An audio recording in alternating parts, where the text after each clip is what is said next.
History introduction. तो चलिए देखते हैं परिचय। History the study of past significance event written in chronological order. तो हिस्ट्री जो है हमारा पास्ट, जो हमारे पास्ट में बीत चुकी हैं चीज़ें, जो चीज़ें हो चुकी हैं वो हमारा पास्ट जो है वही इतिहास है, वो हिस्ट्री है। तो उसके जो भी उस वक्त में हुआ, अच्छा या बुरा जो भी हुआ, उस इवेंट को एक क्रम में लिखा गया है। क्रोनोलॉजिकल जिसे बोलते हैं, क्रम में लिखा गया है, उसको एक ऑर्डर में लिखी गई हैं चीज़ें। तो उनके महत्व के बारे में आज हम लोग पढ़ने जा रहे हैं। तो जो हिस्ट्री है डिवाइडेड इनटू 3 पीरियड्स। तो जो इतिहास है वो डिवाइड किया गया है 3 पार्ट में, एंशिएंट, मिडिवल एंड मॉडर्न। यानी कि एक सबसे पुराना, एक उसके बाद का, फिर सबसे लास्ट में मॉडर्न। तो एशियन एंड मॉडर्न के बीच का जो टाइम है मिडिवल, उसके बारे में आज हम लोग स्टडी करेंगे। Since we are going to study the medieval period of Indian history, तो आज हम लोग जो स्टडी करने जा रहे हैं वो मिडिवल पीरियड की करने जा रहे हैं। Let us know the importance of this period. तो चलिए इसकी इम्पोर्टेंस देखते हैं कि इस पीरियड की इम्पोर्टेंस क्या क्या है। ओके, तो we have accurate source of information. हमारे पास इस पीरियड की बहुत सारी इन्फॉर्मेशन है, एक्यूरेट हैं, जो बिल्कुल सही हैं। द लैंग्वेजेस, सेकेंड पॉइंट है, the languages that are commonly spoken today, Hindi and Urdu develop in India during this period. तो जो लैंग्वेजेस हम लोग बोलते हैं, हिंदी है या उर्दू है, वो उस टाइम में यानी मिडिवल टाइम में वो विकसित हुई थी। अ composite culture with a mixture of Hindu and Muslim culture trade immerse. तो हिंदू और मुस्लिम के जो कल्चर्स हैं, मतलब डिफरेंट है ना कल्चर, और उनकी मान्यताएं और उनका जो भी थॉट है, तो वो कैसे मिक्सअप हुआ, कैसे एक हुए, उसकी जो है इंफॉर्मेशंस है। तो in this chapter we shall discuss all this thing in detail. तो इस चैप्टर में हम ये सारी चीज़ें डिटेल में पढ़ेंगे। Okay, the word medieval means middle age, यानी कि मिडिवल का मतलब क्या है, बीच का जो टाइम है। एज होता है युग, यानी कि जो बीच का टाइम था, जो मध्य युग था। When we use this term in history in literally mean the period between ancient and the modern period. जैसे मैंने अभी जैसे बताया कि सबसे पुराना एंशिएंट और मॉडर्न जो अभी चल रहा है, तो इन दोनों के बीच का जो वक्त है उसको हम बोलते हैं middle age. The middle period start from the 8th century AD. During this period, there are many changes taking place in the world. तो ये जो टाइम शुरू हुआ था, ये सोचिए 8th सेंचुरी, 8वीं शताब्दी में स्टार्ट हुआ था। और ड्यूरिंग इस पीरियड, ड्यूरिंग होता है दौरान, तो इस पीरियड के दौरान there are many changes taking place in the world. तो संसार में जो है बहुत सारे चेंजेस हुए इस पीरियड में। तो क्या क्या चेंजेस हुए वो भी हम लोग इसमें पढ़ेंगे। The impact of these changes was felt in nearly every field. तो जो इम्पैक्ट मतलब जो छाप थी, जो प्रभाव था, वो महसूस किया गया। जो चेंज हुए इस काल में, इस मध्य टाइम में जो चेंजेस हुए वो हर फील्ड में हुए, नियरली एवरी फील्ड, यानी हर फील्ड में हुए। सामाजिक हुए, सोशल, सामाजिक, पॉलिटिकल, राजनीतिक, इकोनॉमिकल, रिलीजियस, लैंग्वेज एक्सेट्रा। यानी हर, ऐसा नहीं है कि अगर कुछ आपके अराउंड अस घटित होता है तो उसका इफेक्ट सब पर पड़ता है। ऐसा नहीं कि एक चीज़ हो गई तो उससे सिर्फ एक पे इफेक्ट हुआ, ऐसा नहीं। देखिए, कहीं कोई फाइट हो जाए, कहीं कुछ ख़राब सी बात हो जाए तो उससे सारे लोग सारे लोग जो है उससे डर जाते हैं। या अच्छी बात होती है तो उससे सारे लोग इन्फ्लुएंस होते हैं। तो उसी तरीके से ये जो इम्पैक्ट हुए, जो इम्पैक्ट था चेंज का, वो सभी फील्ड पर था। सामाजिक भी था, पॉलिटिकल भी था, इकोनॉमिकल भी था, रिलीजियस यानी धार्मिक था, और भाषाओं पर भी था। तो these changes didn't come about all of sudden. तो देखिए, जो चेंज होते हैं वो एकदम से तो नहीं होते हैं, वो धीरे धीरे होते हैं। सडन यानी कि अचानक कोई चेंज नहीं होता। तो वही वो कह रहे हैं कि ये चेंजेस सडन नहीं हुए, but their effect came to be felt at around this time and they definitely had long lasting influence. तो वो कह रहे हैं कि जो इनके इफेक्ट थे वो महसूस किए गए टाइम पीरियड के बाद। मतलब धीरे धीरे महसूस होता है ना, जो कुछ भी घटित होता है तो उसका जो इफेक्ट है वो हमने महसूस किया। और डेफिनेटली होता है, निश्चित ही, ये मतलब बहुत लंबे टाइम तक बना रहा। इन्फ्लुएंस होता है प्रभाव। तो ये जो प्रभाव था, जो चेंज हुआ था मध्यकाल में, जो भी चेंजेस हुए उसका प्रभाव जो है बहुत लंबे टाइम तक बना रहा। Source of information. तो देखिए, जो मिडिवल टाइम हम लोग पढ़ने जा रहे हैं उसके बारे में हमें जानकारियाँ कैसे मिली वो हमें सूचनाएं कैसे मिली कि उस वक्त मिडिवल टाइम में भारत कैसा रहा होगा, कैसे लोग रहते होंगे, कैसा कल्चर रहा होगा, क्या ट्रेडिशन था, कैसे, तो ये सारी चीज़ें हमको कैसे पता चली। देखिए दे आर मेनली मोमेंट, देखिए जो मोमेंट हैं ये है स्मारक, यादगार में जो बनाई गई होंगी स्मारक बड़े बड़े, तो उनको डिस्कवर बाय आर्कियोलॉजिस्ट। आर्कियोलॉजिस्ट कौन होते हैं? पुरातत्वविद होते हैं जो कि पुरानी चीज़ों की खोज करते हैं। And the written record left us, और जो लिखे हुए रिकॉर्ड हमारे लिए छोड़े गए हैं by the rulers as well as visitor. तो देखिए एक तो ये मोमेंट्स हैं जो डिस्कवर किए गए पुराने लोग आर्कियोलॉजिस्ट के द्वारा, कि जिनसे हम लोग पता लगा पाए अरे वहाँ पे वो स्मारक है तो ये क्यों रहा होगा, किस तरह से रहा होगा, ये खोजी गई चीज़ें। दूसरा एक रिटन रिकॉर्ड भी हमारे लिए छोड़ कर गए हैं कौन लोग? जो शासक थे, जो रूलर्स थे, जो शासक थे। एंड एज वेल एज साथ साथ उनके विजिटर, जो विजिटर कौन होते हैं? जो विजिट करने के लिए आते हैं, जो भारत में विजिट करने के लिए आए, घूमने के लिए आए, भारत को देखने के लिए आए, उनके बारे में जानने के लिए आए। तो जब वो उनके बारे में जानने के लिए आए तो जब उन्होंने देखा यहाँ पे रहे, स्टे किया, इसको समझा और उसके बाद फिर उसको उन्होंने लिखा, अपने एक्सपीरियंस को वो लिख कर गए। तो वही हमारे लिए आज क्या कर रही हैं? इन्फॉर्मेशन का काम कर रही हैं। तो ये विजिटर जो थे टू इंडिया लाइक कौन कौन थे? देखिए हाँ, तो देखिए कौन कौन थे ये लोग? ये इब्न तूता, फ़ियान, फिरदौसी एंड अदर, ये सारे लोग कौन थे? ये जो है बाहर से आए थे भारत का भ्रमण करने के लिए, भारत को विजिट करने के लिए, और फिर इन्होंने अपने एक्सपीरियंस को लिखा था। तो वही जो लिखा इन्होंने वो रिकॉर्ड आज हैं जिनसे हम पढ़ सकते हैं और मिडिवल टाइम के बारे में जान सकते हैं। In fact, we have so much literature available to us on medieval Indian that we can construct a very authentic historical account. तो हमारे पास देखिए लिटरेचर क्या होता है? साहित्य, बहुत सारा साहित्य भी हमारे पास अवेलेबल मौजूद है हमारे लिए किस वक्त का? मिडिवल टाइम का, जिससे कि हम एक ऑथेंटिक जो है हिस्टोरिकल अकाउंट बना सकते हैं, बहुत सही से बना सकते हैं। History becomes clear when written record are available specially after the 13th century onward. तो देखिए हिस्ट्री जो है बिल्कुल क्लियर हो जाती है जब रिकॉर्ड आपके पास हो। जब किसी चीज़ का रिकॉर्ड हो तो आप उठाइए और उसको पढ़ लीजिए कि अच्छा ये उस वक्त की बात है, ये उस वक्त में ऐसे ऐसे हुआ था। तो और हमारे पास तो 13th century से लेकर अब तक का रिकॉर्ड है, तो उसको हम लोग पढ़ करके ये चीज़ जान सकते हैं कि वो वक्त कैसा रहा होगा। Hence history becomes more interesting and start living that people, event and places seem to real that you want to read more about them। तो देखिए कि हैंस मतलब हिस्ट्री और भी इंटरेस्टिंग हो जाती है कब? एंड स्टार्ट लिविंग, एकदम जीवन सी लगने लगती है, लगता है बिल्कुल इस खत्म नहीं हुई है, ये अभी चल रही है। जीवन, लिविंग यानी जीवन सी लगती है। The people, event and places seem to real, और वो लोग और वो जो घटनाएं घटी और वो जगहें वो बिल्कुल रियल, सच लगती हैं। That you want to read more than about, तो इसलिए आप उनको और ज़्यादा से ज़्यादा पढ़ना चाहते हैं। ठीक है, ये source of medieval Indian history, देखिए ये वो सोर्स हैं जिनसे कि हम क्या कर सकते हैं? जान सकते हैं। तो आर्कियोलॉजिकल सोर्स देखिए, जो आर्कियोलॉजिकल मैंने बताया ना, आर्कियोलॉजिस्ट वो होते हैं जो पुरानी चीज़ों की खोज करते हैं। तो उन्होंने क्या क्या देखिए खोज करी? एक तो मोमेंट्स हैं, जो स्मारक हैं, इंस्क्रिप्शन लिखे हुए, न्यूमिस्टिक हैं, पेंटिंग्स हैं, स्कल्पचर जो मूर्तियाँ होती हैं, बनी होती हैं, और पेंटिंग आपको पता ही है। तो कहने का मतलब ये देखिए आर्कियोलॉजिस्ट के द्वारा खोजी गई चीज़ें। और दूसरा उन्होंने बताया लिटरेरी सोर्स, तो लिटरेरी में भी बहुत सारी चीज़ें हैं, वो आप देख सकते हैं। देखिए मैं आपको बताती हूँ। देखिए लिटरेरी सोर्सेज में है religious work and commentaries on the previous classical text, work in field, prose literature, Katha Sarit Sagar, Brihat Katha Kosha, Rajatarangini by Kalhana, Prithvi Raj Raso by Chand Bardai, Tahqiq Hind by अल्बर्नी, तारीख़ फिरोज शाही by Barani, Aine Akbari by Abul Fazl, Akbarnama by Abul Fazl. तो देखिए ये बुक्स हैं, ये अकबरनामा, आईने अकबरी, तारीख़ फिरोज शाही, तहकीक हिंद, पृथ्वीराज रासो, तो ये जो बुक्स हैं और इनके राइटर उनके सामने दिए हुए हैं। जैसे कि पृथ्वीराज रासो किसने लिखी? चंद्र बरदाई ने लिखी। रजत तरंगिणी किसने लिखी? कल्हण लिखी। तो ये लोग ये जो साहित्य लिख कर गए, ये बुक्स जो लिख कर गए, इनसे हम लोगों को उस टाइम के बारे में बहुत ज़्यादा इन्फॉर्मेशन मिलती है। तो ये क्या है? सोर्स हैं उस वक्त के बारे में जानने के लिए। देखिए ऑटोबायोग्राफीज़ तो आप जानते हैं ना, जो खुद की आत्मकथा जैसे बोलते हैं, जो खुद के बारे में लिखते हैं। तो ये देखिए, ये था फिरोज शाही बाई फिरोज शाह तुगलक। फिरोज शाह तुगलक ने अपने बारे में लिखा। तुझके बाबरी बाई बाबर, तुझके जो बाबरी है वो तुझके बाबरी जो है बाबर ने लिखी, बाबर की आत्मकथा है। तुझके जहांगीरी बाई जहांगीर, जहांगीर ने लिखा। ठीक है, तो ये हैं ऑटोबायोग्राफीज जिनको पढ़कर हम उस टाइम के बारे में और अच्छे से जान सकते हैं, क्योंकि ये लोग उस वक्त के थे और इन लोगों ने उस वक्त का एक्सपीरियंस अपनी किताब में लिखा है। Travel account of the foreigners.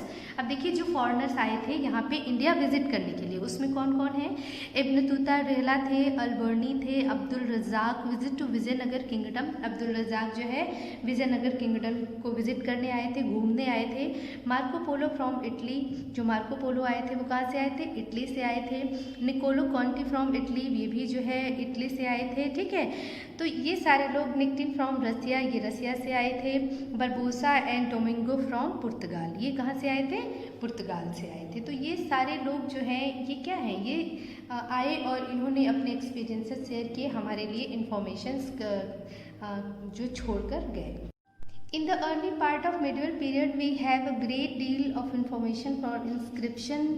These were written on plates of copper or stone and have been found in large number in a village and temple all over India. देखिए क्या बता रहे हैं कि early part of medieval, यानी कि जो medieval time था जिसके बारे में हम लोग पढ़ रहे हैं सॉरी, तो जो मध्यकाल का टाइम था उसका जो बहुत पहले का पार्ट था, जो और भी पहले, देखिए जो एक टाइम पीरियड होगा ना, हर युग आया है, जैसे कि प्राचीन काल था, फिर उसके बाद मध्यकाल आया, तो ऐसे तो नहीं कि बहुत छोटा सा रहा होगा, उसका जो एक अर्लियर टाइम था जब वो शुरू हुआ।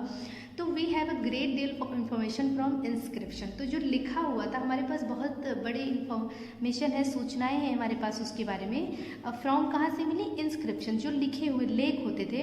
तो these were written on plates of copper, तो देखिए जो कॉपर की प्लेट्स होती थी उन पर लिखे हुए होते थे, और स्टोन पत्थरों पर लिखे पाए गए। And have been found in large number in village and temple all over India. तो ये जो प्लेट्स पर लिखे गए, कॉपर की प्लेट पर लिखी हुई थी, पत्थरों पर लिखा हुआ था, तो ये कहाँ पे ज़्यादातर पाया गया? गाँव में पाया गया और पूरे भारत के मंदिरों में पाया गया। ठीक है, the early writing was mostly found on palm leaf and birch bark. तो देखिए ये किस पे लिखा गया? ये देखिए जो पहले की, अर्ली होता है पहले की, जो लिखते थे, जो लेख लिखे जाते थे वो कहाँ पाए गए? भोजपत्र होता था, एक पत्ते कह सकते, लीफ होती ना पत्तों पर, जो भोजपत्र होता था उस पे लिखा जाता था, बिर्च बाग पे लिखा जाता था, एक उस पे इन चीज़ों पे यानी कि भोजपत्रों पे लिखा जाता था, छालों पे लिखा जाता था, जो छालें होती थी, पेड़ की छालें होती थी उस पर लिखा जाता था। But from the 13th century paper was use for writing, लेकिन 13th सेंचुरी से जब 13वीं शताब्दी शुरू हुई तो तब से जो है पेपर यूज़ किया जाने लगा लिखने के लिए, कागज़ जो जिस पे हम लोग आज लिखते हैं। Some of the books are account of the life and activities of various ruler and dynasties. तो देखिए क्या कह रहे हैं कि some of books are account of the life, तो जो कुछ किताबें हैं वो किसके बारे में है? किन की लाइफ के बारे में है और किन की एक्टिविटीज़ के बारे में है? बहुत सारे रूलर्स के बारे में, डायनेस्टीज़ उनके साम्राज्य के बारे में, यानी बहुत सारी किताबें जो हैं वो जो शासक थे उस टाइम के, उनके साम्राज्य के बारे में और उनके जीवन के बारे में और उनकी एक्टिविटीज़ के बारे में हैं। There are also many accounts written by travelers who visited during these centuries. Other work on religious subject. तो देखिए क्या कह रहे हैं कि there are also many accounts written by travelers. तो travelers मैंने जैसे कि अभी बताया ना कि जो विजिट करने आए थे भारत को, जैसे उसमें इब्न बतूता थे, बहुत सारे थे, अब्दुल रज़ाक थे, मार्को पोलो थे, निकोलो कॉन्टी थे, निक्टिम थे, तो ये सारे बरबोसा थे, ये सारे लोग आए और इन्होंने क्या किया, उस सेंचुरी में विजिट किया भारत को और अपने एक्सपीरियंसेस को उन्होंने लिखा। तो वो हमारे लिए उनके जो रिटन रिकॉर्ड थे, उनकी जो लिखी हुई बातें किताबें हैं वो हमारे लिए एक इन्फॉर्मेशन का काम करती हैं। Other works are on religious subject, और जो दूसरे काम हुए, जो दूसरी चीज़ें लिखी गई वो धार्मिक, उसका जो सब्जेक्ट था धर्म, यानी कि सब्जेक्ट का मतलब समझ रहे हैं ना कि हमारा हिस्ट्री सब्जेक्ट है, हम हिस्ट्री सब्जेक्ट के बारे में पढ़ रहे हैं, हिस्ट्री की एक बुक है, इंग्लिश की बुक है, मैथ की बुक है, तो उसी तरीके से जो साहित्य लिखे गए वो हर तरह शासक के बारे में, उनकी लाइफ के बारे में, उनकी एक्टिविटी के बारे में और धर्म के बारे में भी लिखा गया। Okay,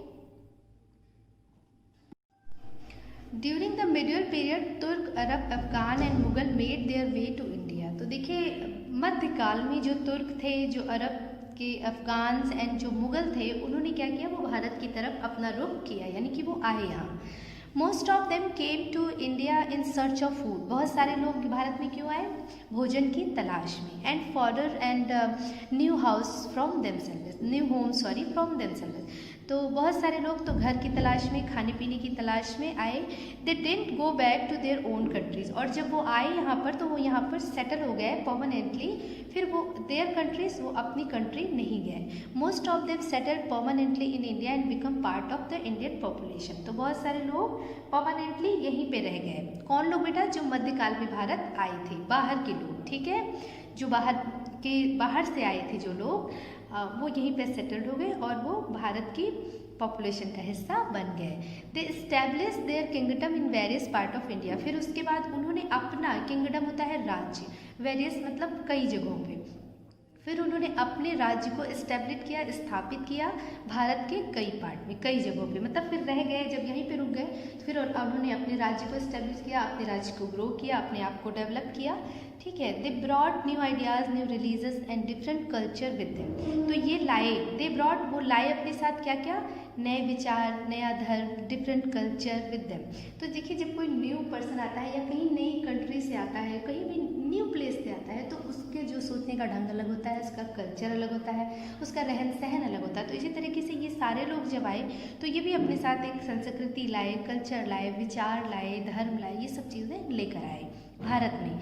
as a result of their intermingling with the Indian population a composite culture began to grow.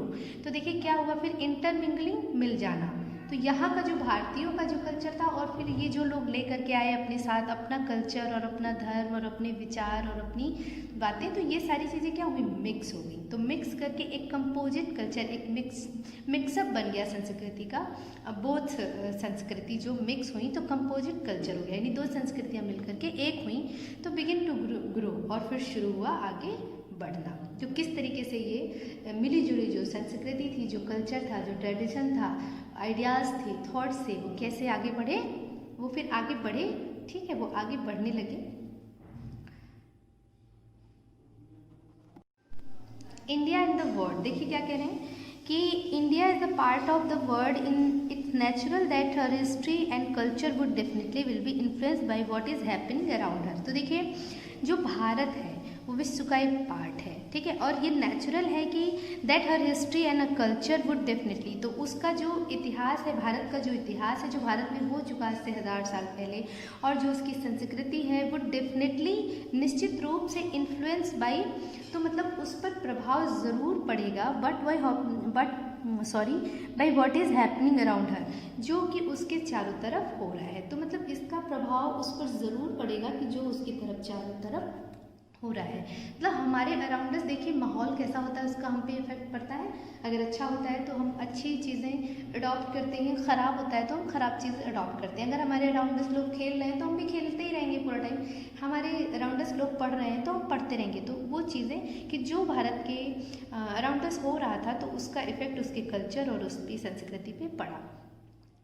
This is more real when we know the read about the Muslim and Christian world. तो ये तो मतलब this is the more real, ये तब और अधिक वास्तविकता लगती है व्हेन वी नो, जब हम जानते हैं एंड पढ़ते हैं about the Muslim and Christian world, जब हम क्रिश्चियन और मुस्लिम संसार के बारे में पढ़ते हैं, इन लोगों के बारे में, इन लोगों के संसार के बारे में पढ़ते हैं। Okay, how did India come to closer contact with the countries of outside world. तो किस तरीके से देखिए जो भारत है वो बाहर के, जो विश्व के दूसरे जो कंट्रीज़ थे उनसे कैसे क्लोज हुआ, कैसे उनके कॉन्टैक्ट में आया। Trade was one of the important factor and the coming of the Arabs to India was another factor. तो देखिए, एक ट्रेड होता है व्यापार, तो व्यापार एक बहुत बड़ा फैक्टर था जिससे एक दूसरे से लोग जुड़े, एक देश से लोग दूसरे देश में जुड़े, तो ये एक बहुत बड़ा फैक्टर था। और दूसरा जो अरब के लोग मतलब भारत आ रहे थे, वो भी एक फैक्टर था कि वो लोग यहाँ पर आ रहे थे, इंडिया से क्लोज हो रहे थे, ये भी एक बहुत बड़ा फैक्टर था।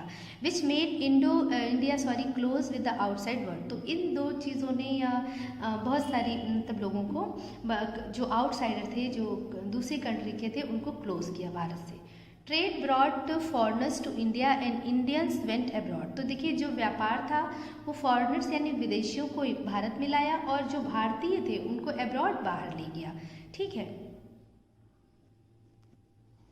ओके, तो beside trading goods what else do you think they could have exchange. तो मतलब एक जो व्यापार था वो तो एक्सचेंज कर ही रहे थे, मतलब ये ट्रेडिंग गुड्स, ये जो व्यापार की वस्तुएं थी, बिसाइड्स होता है अतिरिक्त, तो इनके अतिरिक्त और क्या चीज़ थी जो वो एक्सचेंज कर रहे थे। मतलब चीज़ें तो हो ही रही थी ना, वो यहाँ आ रहे थे, यहाँ के लोग वहाँ जा रहे थे, लेकिन और क्या चीज़ें थी वो पूछ रहे हैं, और क्या चीज़ें थी जो एक्सचेंज हो रही थी, हो सकती थी। ऑफकोर्स देयर कस्टम, जाहिर सी बात है उनका जो कस्टम था, उनका जो मैनर था, उनकी लैंग्वेजेस थी, उनका लाइफ स्टाइल था, उनका जो कल्चर था, ये सारी भी चीज़ें तो मिक्सअप हो रही थी, ये चीज़ें भी तो एक दूसरे से एक्सचेंज हो रही थी, हम उनका अडॉप्ट कर रहे थे, वो हमारा अडॉप्ट कर रहे थे। यानी कि जो अरब वर्ल्ड के बारे में पढ़ेंगे कि the rise of Islam was instrumental in uniting the warring Arab tribes into a powerful empire. तो देखिए जो ये इस्लाम का धर्म का जो उदय हुआ अभिप्राय था वो क्या था, ये आपस में जो है ये जनजातियाँ जो अरब की थी वो आपस में युद्ध करती रहती थी, तो उन्हीं की जनजातियों की जो एकता को वो एकता को दर्शाने वाला सिद्ध हुआ ये इस्लाम धर्म। तो जो इस्लाम धर्म जो ये एकता को दर्शाने वाला सिद्ध हुआ, बहुत ही powerful empire, the Arab empire founded by the early khalifas. तो जो ये जो पहले के प्राचीन खलीफाओं ने जिस अरब की मतलब बुनियाद डाली थी उनमें से कौन है, एम्ब्रेस, देखिए the Arab empire founded by the early khalifas. तो जो ये अरब की जो बुनियाद डाली थी जो प्राचीन खलीफास थे, एम्ब्रेस अपार्ट फ्रॉम कहाँ से थे, Arabia, Syria, Iraq, Iran, Egypt, north Africa and Spain, ये यहाँ के थे। ठीक है, इन लोगों ने जो है क्या किया था, अरब साम्राज्य की बुनियाद डाली थी। और उसके बाद क्या हुआ, 8वीं शताब्दी में देखिए कि फिर following internal differences and civil war among the Arab tribe the Abbasid came to power as खलीफा to Baghdad in the middle of 8th century. तो 8वीं शताब्दी में जो है 8वीं शताब्दी के मध्य में जो अब्बासिद नामक अरब जनजातियों के आंतरिक जो मतलब जो इंटरनल उनमें लड़ाइयाँ होती थी, जो मतभेद थे वो क्या हुआ, समाप्त हो गए। और उसके समाप्त होने के बाद ही जो खलीफा था वो जो है एक पावर के रूप में आ गए। जो खलीफा थे वो बहुत ही शक्तिशाली बन गया, और उसके शक्तिशाली बन जाने के बाद मतलब वो खलीफा के पास सारा पावर आ गया, जो खलीफा था वो बहुत पावरफुल हो गया। तो Baghdad in the middle of the 8th century AD for about 150 years the Abbasid Empire was one of the most powerful and flourishing empire of the civilization। तो सोचिए 100 जो खलीफा के मतलब प्रभाव में आने के बाद, पावरफुल बनने के बाद 150 साल तक वो पावर में रहा। मतलब उसका जो शासन था, जो उसका एम्पायर था, वो एक one of the most powerful flourishing, बहुत ही मजबूत और पावरफुल प्रशासन रहा। ठीक है, इन द एरिया, और कहाँ पे, in the area parts of North Africa, Egypt, Syria, Iran, Iraq and Abbasid control not only some of most productive countries of West Asia and North Africa but also commanded the important trade route linking the Mediterranean world with the India and China. तो देखिए वो क्या कह रहे हैं कि ये सिर्फ इजिप्ट, सीरिया, ईरान, इराक पर ही, नॉर्थ अफ्रीका पर ही उसका कंट्रोल नहीं था। मतलब जो प्रोडक्टिव, जहाँ पे प्रोडक्शन हो सकता अच्छा, जहाँ से अच्छे उत्पादन होता था, सिर्फ उन्हीं एरियाज पे अब्बासिद का कंट्रोल नहीं था, बल्कि कहाँ पर भी था, country West Asia, North Africa, but also commanded their important trade. तो जो इम्पॉर्टेंट ट्रेड, जो व्यापार के लिए दृष्टि से बहुत इम्पॉर्टेंट थे, जहाँ व्यापार बहुत अच्छे से होता था, व्यापार के लिए रूट अच्छा था, उन जगहों पे भी उसका बहुत बड़ा मतलब उसने क्या किया, वहाँ पर भी उसका पूरा कंट्रोल था। मतलब जो एक चीन और भारत को जो चीन के साथ जो भूमध्य, मतलब भारत और चीन के साथ जो भूमध्य सागर को जोड़ने वाले मार्ग हैं, कहने का मतलब ये तो बता रहे हैं, देखिए कि commanded the important trade routes, मार्ग, यानी कि जो भारत और चीन को भूमध्य सागर से जोड़ने वाले जो मार्ग हैं, भूमध्य सागर को जोड़ने वाले जो भारत और चीन के साथ जो मार्ग हैं, उन पर भी उनका बहुत ज़्यादा अधिकार था। मतलब उनका पूरा कंट्रोल था उस पर भी। ठीक है, तो कहने का मतलब ये कि अब्बासिद, देखिए यहाँ से शायद आपको दिखा नहीं, मैंने इसको बता दिया, जस्ट वेट, एक सेकेंड बेटा।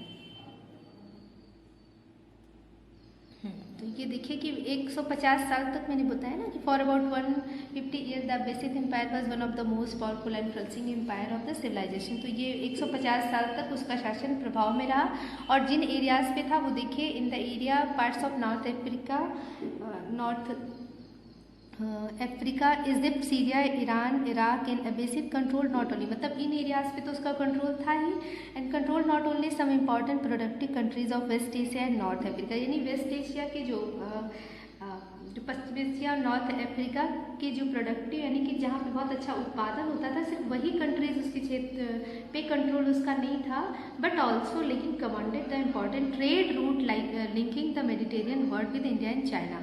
तो जो इंडिया और भारत के साथ भूमध्य सागर को जोड़ने वाले मार्ग थे, यानी इंडिया और भारत को जो भूमध्य सागर के साथ जोड़ते थे, जो मार्ग जो रूट मार्क्स थे, उन पर भी उसका पूरा कंट्रोल था। The Arabs were keen merchant and quickly emerged as the most enterprising and wealthy merchant as seafarer in the world during this, यानी कि जो अरब के व्यापारी थे वो बहुत ही चतुर थे और इस अवधि में भी बहुत साहसी और समृद्ध व्यापारी बन गए थे, बहुत ही वेल्दी और वेल्दी मतलब बहुत धन संपदा वाले वो व्यापारी बन गए थे, व्यापारी तथा जो समुद्र की वो यात्रा करने लगे थे and numerous cities with magnificent building structure both publicly and privately, the standard of living and culture environment of Arab town could hardly be paralleled in any country in the world during this period, यानी वो कह रहे थे कि देखिए बहुत सारे शहर, बहुत ही मतलब इंपॉर्टेंट बिल्डिंगें, स्ट्रक्चर उनकी पब्लिकली और प्राइवेटली उनके पास थी, मतलब बहुत उनका जो रहन सहन था वो बहुत ही अच्छा था, बहुत ही अट्रैक्टिव था। तो कहने का मतलब उनके बहुत सारे आलीशान भवन, निजी सरकारी स्तर पर ये सारी चीज़ें थी, उनके पास सब कुछ था, और जो उनका द स्टैंडर्ड ऑफ लिविंग, जो उनका रहन सहन था, उनका जो कल्चर एनवायरनमेंट, जो उनकी संस्कृति जो उनकी चारों तरफ थी, तो वो अरब टाउन्स कुडंट हार्डली अभी parallel in any other country, उस वक्त में किसी और जगह पर नहीं था, मतलब जितना अच्छा इनकी संस्कृति थी, इन लोगों के जीवन का स्तर था, रहन सहन था, तो विश्व में किसी भी देश में इतना भी बढ़ चढ़ कर नहीं था, दूसरी जगह पर इस तरीके का एनवायरनमेंट नहीं था, वो ऐसा कहना चाह रहे हैं। ड्यूरिंग द अर्ली पीरियड, यानी कि पहले के समय में, the Arab displayed a remarkable capacity of assimilating the scientific knowledge and administrative skill. देखिए वो क्या कह रहे हैं कि उस वक्त में सोचिए, जब कितनी पहले की बात कर रहे हैं, आदिकाल में भी अरब वासियों ने अपने द्वारा विजित प्राचीन सभ्यताओं के वैज्ञानिक तथा प्रशासन कौशल को सुचारू रूप से क्या किया, समन्वित किया, यानी कि उन्होंने अपनी साइंटिफिक नॉलेज को और जो उनका प्रशासनिक जो स्किल थी, the ancient civilisation they had overrun, उसको उन्होंने क्या किया, समन्वित किया, उसको उन्होंने दिखाया कि मतलब वो कितने काबिल हैं। देखिए they had no hesitation to employing non-Muslims such Christian and Jew and also non-Arabs, तो उनको कोई भी हेजिटेशन नहीं था कि वो अपने प्रशासन को सुचारू रूप से मतलब चलाने के लिए, उन्होंने शासन को चलाने के लिए ईसाइयों को, यहूदियों को, मुस्लिम्स को, नॉन अरब्स को, सबको जो अरब के नहीं थे उनको जो है उन्होंने क्या किया, ज्वाइन कराया, यानी उनको भी उन्होंने उसमें वर्क दिया, तो मतलब उनको कोई भी हेजिटेशन इस बात से नहीं था। ओके, क्रिश्चियन मतलब जो भी थे नॉन अरब सभी को उन्होंने वर्क दिया।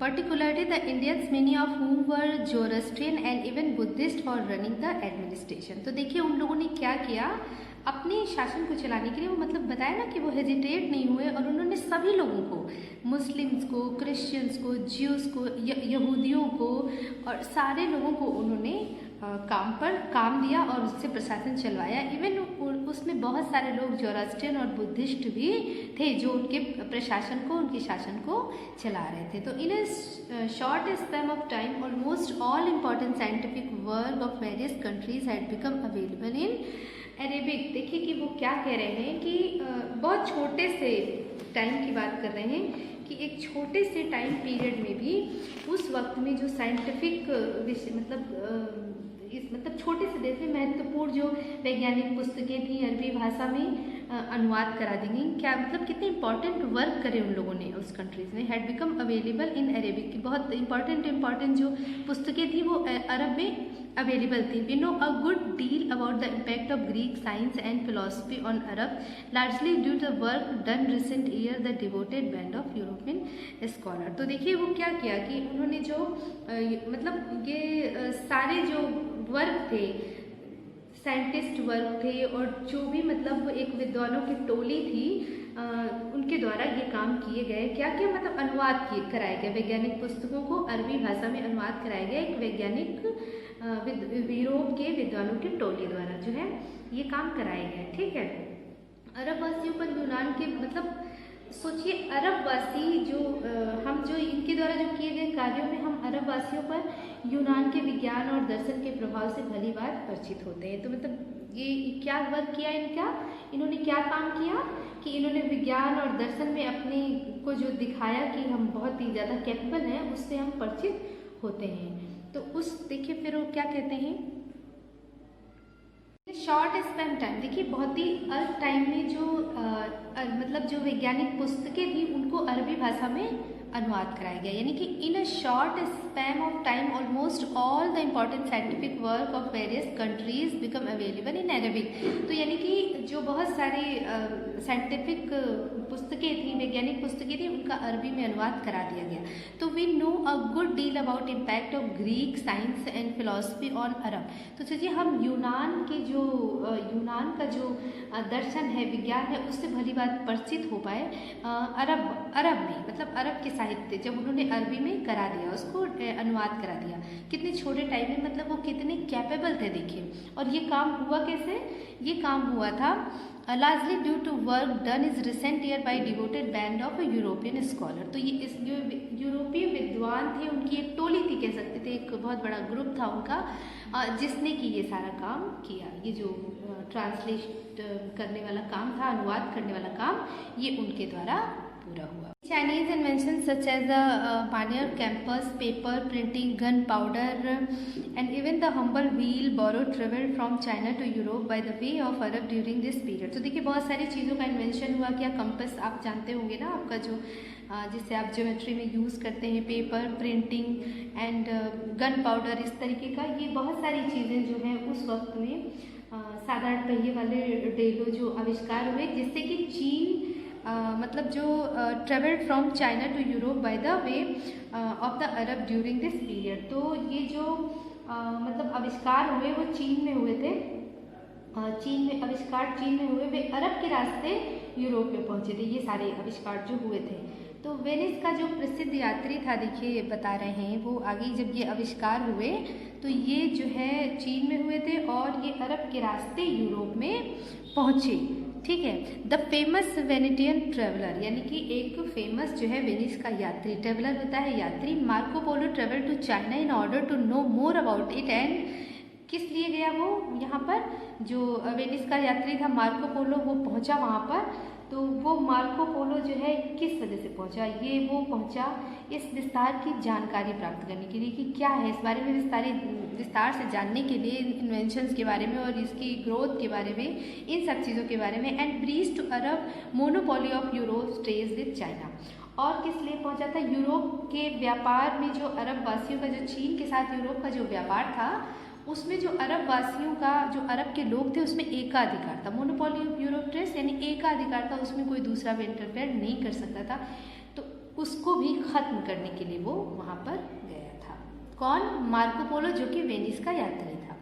डू यू नो, मतलब क्या आप जानते हैं इस विषय में। देखिए एक ये बॉक्स है, इसमें दिया हुआ है, बहुत इम्पॉर्टेंट है ये, कि prophet Muhammad the founder of Islam, इस्लाम के जो फाउंडर थे मोहम्मद साहब, उनका जो जन्म हुआ था, ये संस्थापक थे इस्लाम के, was born in Quraysh tribe of Mecca in AD 570, यानी कि 570 ईस्वी में मक्का शहर के कुरैश जनजाति में इनका जन्म हुआ था। ठीक है, and Arab at that time were divided into many small tribe. तो अरब में उस वक्त जो है ना, जो अरब था वो उस समय छोटी छोटी जनजातियों में बटा हुआ था। And they were always fighting with each other, वो हमेशा एक दूसरे से लड़ते झगड़ते रहते थे। दे वर ऑल्सो आइडल वर्शिपर, और वो मूर्ति पूजा भी करते थे। प्रॉफिट मोहम्मद कंडमेन आइडल वर्शिप, तो जो प्रॉफिट मोहम्मद जी थे उन्होंने कहा कि नहीं, मूर्ति पूजा को मतलब उन्होंने मना किया, उन्होंने विरोध किया। The Arabs turn against and force Muhammad to leave the birth place in 8622 and take shelter in the city of Medina. तो जब उन्होंने विरोध किया मूर्ति पूजा का, तो बहुत सारे लोग उनके अगेंस्ट हो गए और उनको मोहम्मद लीव छोड़ना पड़ा अपना जन्म स्थान 622 ईस्वी में, और उन्होंने टेक शेल्टर, शेल्टर होता है शरण ली जाकर के कहाँ पर, मदीना चले गए वो, और वहाँ पर उन्होंने जाकर के शरण ली।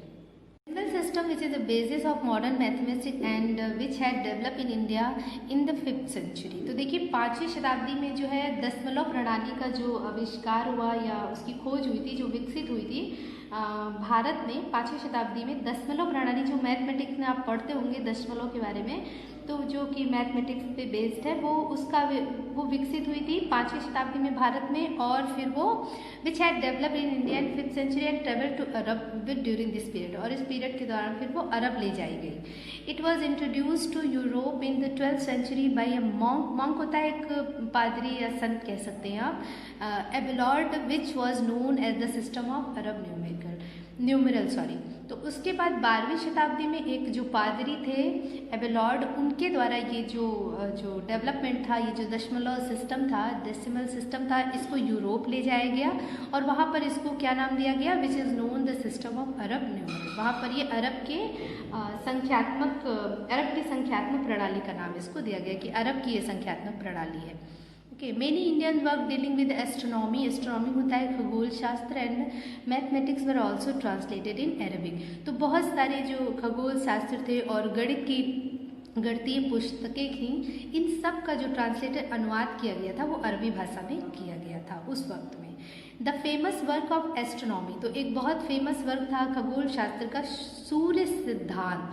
तो जो सूर्य का सिद्धांत था उसको which had been revise and reform, जिसको कि मतलब जो बनाया गया था या जिसको पुनरीक्षित किया गया था, वो सूर्य का सिद्धांत जो था, वो जो सूर्य सिद्धांत था वो Aryabhata was one of these. तो मतलब ये जो आर्यभट्ट थे इनका ही था वो सूर्य सिद्धांत, जो इन्होंने पुनरीक्षित किया था, परिष्कृत किया था। तो वो एक जो बहुत फेमस पुस्तक थी उसका भी जो है इन्होंने अनुवाद कराया था। ठीक है, तो वर्क्स ऑफ चरक, यानी कि चरक थे सुश्रुत डीलिंग विद मेडिसिन। तो जो ये मेडिसिन के थे, दवाओं के जो कह सकते हैं चिकित्सक या वैद्य कह सकते हैं, इनकी द्वारा जो लिखी गई वर ऑल्सो ट्रांसलेटेड। इनकी जो पुस्तकें थी चरक की और सुश्रुत द्वारा जो लिखी गई चिकित्सा के बारे में जो पुस्तकें थी, उनका भी अनुवाद अरब भाषा में हुआ। Indian traders and merchant continue to visit mart of Iraq and Indian. तो देखिए जो इंडिया के व्यापारी थे और सौदागर इन ट्रेडर्स व्यापारी थे, वो कंटिन्यू जो है विजिट करते रहे ईरान और इराक, मतलब जाते रहे वहाँ की मार्ट्स, मतलब वहाँ की जो बाज़ार लगती है, जो मंडी लगती है, उसमें जाते रहे। एंड इंडियन फिजिशियन, और जो भारतीय चिकित्सक थे, एंड मास्टर क्राफ्ट्समैन, और जो शिल्पकार थे, were received at the khalifas court of Baghdad. तो वो हमेशा जो है जो भारतीय वैद्य थे और जो शिल्पकार थे, वो जो बगदाद में खलीफा का कोर्ट था, मतलब दरबार था, उसमें हमेशा वो सम्मान पाते थे। By beginning of the 10th century, the Arabs had reached a stage when they could make their own contribution to the various sciences। तो साइंस, तो कहने का मतलब ये कि जब 10th सेंचुरी की स्टार्टिंग हुई तो अरबवासी थे वो इस स्टेज पे पहुंच गए थे कि वो अपना खुद का कंट्रीब्यूशन दे सकते थे साइंस के प्रोग्रेस में। साइंस के जो एक्सपेरिमेंटेड हैं या जो एक्सपेरिमेंट हो रहे थे या फिर साइंस की जो भी वर्क हो रहा था, उसमें वो खुद इतने सक्षम हो गए थे कि अब वो खुद अपना कंट्रीब्यूशन दे सकते थे, योगदान कर सकते थे। The growth of geometry, algebra, geography, astronomy, optics, chemistry, medicine etcetera, यानी कि देखिए कि किसमें उनकी जो ग्रोथ, किसमें वो आगे निकल गए। वो ज्योमेट्री, रेखा गणित, बीज गणित, अलजेब्रा बीज गणित, जियोग्राफी भूगोल, एस्ट्रोनॉमी खगोल शास्त्र, एंड ऑप्टिक्स जो होता है वो दर्शन शास्त्र होता है, एंड केमिस्ट्री रसायन विज्ञान, और जो मेडिसिन है वो चिकित्सा शास्त्र। तो वो इन सब में जो ये अरबवासी थे वो बहुत ही आगे निकल गए थे। कहने का मतलब ये कि उनमें जो है बहुत ज़्यादा एबिलिटी आ गई थी, वो बहुत ही ज़्यादा उनमें स्किल थी और वो इन सब चीज़ों में आगे निकल चुके थे। तो दृष्टि विज्ञान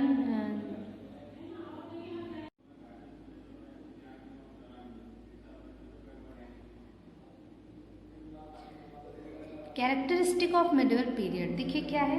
medieval period gave India multicultural legacy and the fusion of Hindu and Muslim culture trace. तो क्या दिया हमको, मध्य युग का जो विशेषताएं हम लोग पढ़ रहे हैं कि मध्यकाल की विशेषताएं क्या है कि हिंदू और मुस्लिम की जो संस्कृति है, लक्षण संस्कृति है, बहुत संस्कृति प्रदान की कि मतलब दो संस्कृतियों का मिक्सअप हुआ था और एक दूसरे को अडॉप्ट किया। ठीक है। The language now begin spoken in India develop during the medieval period.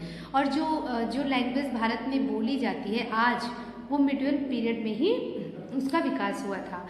And the next क्या है, the food and cloth we were become popular during the medieval period. जो हम लोग खाना खाते हैं, भोजन करते हैं और जो कपड़े पहनते हैं, वो भी उस वक्त में मतलब मध्यकाल में ही बहुत पॉपुलर हो चुके थे। The intermixture of religious communities and composite culture develop during this period. तो देखिए क्या कह रहे हैं कि जो रिलीजियस यानी कि जो धार्मिक समुदाय था और जो मिश्रित संस्कृतियाँ थी, कंपोजिट कल्चर था, उसका भी जो विकास हुआ था वो इसी पीरियड में हुआ था। ठीक है। तो and the caste system become more rigid. और लेकिन जो जाति व्यवस्था थी वो बहुत रिजिड हो गई थी। Many historical moment and temples were built during this period. बहुत सारी ऐतिहासिक स्मारक और मंदिर जो है इस पीरियड में बनाए गए, इस काल में बनाए गए थे। देखिए European in the medieval period. तो क्या है, decline of the Roman empire in 8476 Roman August the last Roman empire. तो देखिए 476 ईस्वी में जो है रोम के जो लास्ट शासक थे वो कौन थे, रोमनस ऑगस्ट थे। Was deposed by the German chief Odoacer, यानी कि डिपोज यानी उनको हटा दिया गया, उनके पद से हटा दिया गया। किसके द्वारा, जर्मन चीफ, ये जर्मन के सरदार थे ऑर्जर, उनके द्वारा उनको हटा दिया गया था। किसको, रोम के आखिरी शासक को, लास्ट एम्पायर को। This ended the Rome Empire which had the synonyms which is stability, prosperity, efficiency and culture richness। तो ये जो था रोम जो एम्पायर था, जो बहुत समृद्ध था, बहुत स्टेब्लिश था, वहाँ धन संपदा, उसके कल्चर में बहुत समृद्ध उसकी संस्कृति थी, इन सब चीज़ों का अंत हो गया। ठीक है। इन सब चीज़ों का जब रोम खत्म हुआ तो उसके साथ ये सारी चीज़ें खत्म हो गई। The end of Rome empire was followed by a period of political turmoil. तो जैसे ही रोम का अंत हुआ, राजनीतिक जो उथल पुथल है वो राजनीतिक मसलों में सारी इधर उधर उथल पुथल हो गई, सारा कुछ अस्त व्यस्त हो गया मसला। Collapse of administration and decline in trade and culture activity, and with the decline in trade came to decline the large cities। तो देखिए जब एडमिनिस्ट्रेशन में जो है, प्रशासन में उथल पुथल हुई और ये संस्कृतियों की जो संस्कृतियाँ थी वो खराब हुई, व्यापार में परेशानी आई, व्यापारों का जो व्यापार नष्ट हुए, संस्कृतियाँ खराब हुई, तो उसके साथ साथ क्या हुआ, जो बड़े बड़े शहर थे वो भी रोम के खत्म हो गए। बड़े बड़े जो व्यापार के केंद्र थे, जो शहर थे, वो सारे भी इसके साथ खत्म हो गए। To make matter worse there were a series, यानी कि ये जो ये मतलब नष्ट हुआ, जो चीज़ें खराब हो गई, खत्म होने लगी, तो वो कहने का मतलब इसके अतिरिक्त उसमें और भी चीज़ें थी। तो make matter worse there were a series of, मतलब जो ये चीज़ें खराब हुई उसमें एक लंबी सी सीरीज थी। वो किस चीज़ की थी, जो थी वो सीरीज किसकी थी, देखिए invention by barbarian and Goth Vandal and hoods, यानी कि हूड़ों का, गोथों का, वंडल्स का, और ये जो बर्बर्स थे, इन जातियों के आक्रमण होने लगे रोम पे। ये लोग अटैक करने लगे। जब कोई भी देखिए, चाहे पर्सन हो, प्लेस हो, कुछ भी जब वीक होता है तो उस पर सारे ये लोग अटैक करते हैं। तो ये लोग भी अटैक, इनका जो आक्रमण होने लगे, इनकी वजह से भी वो बिल्कुल ख़त्म सा हो गया। डिफरेंट पार्ट ऑफ यूरोप पर अटैक, तो यूरोप के डिफरेंट पार्ट्स पे जो है आक्रमण होने लगे। There were no political stability because of constant war. तो कॉन्स्टेंट होता है लगातार युद्धों से जो राजनीतिक जो स्थिरता थी वो खत्म हो गई और वहाँ पे एक अस्थिरता, उथल पुथल का वातावरण स्टार्ट हो गया।